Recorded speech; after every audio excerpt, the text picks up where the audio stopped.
It's enormous, bold, striking. Some would say it's beautiful, others that it's an eyesore. Perched on the hill overlooking the motorway, the roller coaster and amusement rides, and central Manukau, this new building dominates the skyline. It's not a cathedral or an abbey or a school. It's a temple, the new Auckland temple for the Church of Jesus Christ of Latter-day Saints. It's commonly known as the Mormon Church, although they prefer people don't use that term these days.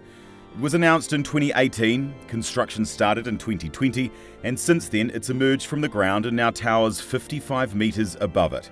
It'll be officially opened in April by this guy, Elder Patrick Kieran of the Quorum of the 12 Apostles, which is a fancy name for the church's top 12 leaders. It was built by Westland Construction, which is a Utah-based company that's owned by the Horton family. They're prominent within the church and they've built around a dozen temples all around the world.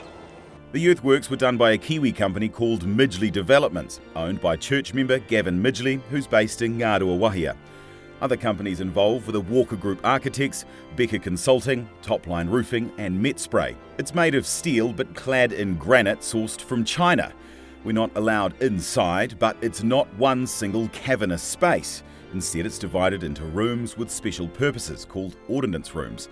There's also a baptistry where full immersion baptisms are performed. This is the second temple for the church in New Zealand. The first one was built in rural Hamilton, and there's a third one planned for Porirua. This site was chosen because there's a large population of church members based in South Auckland, and because the site is wedged between a meeting house to the north and their missionary training centre to the south. Auckland Council values it at $36.9 million. It has historical value too. Right behind it is the site of the St John's Redoubt, an earth fort built in 1863 for the Waikato Land Wars. A temple is not where regular Sunday services are held.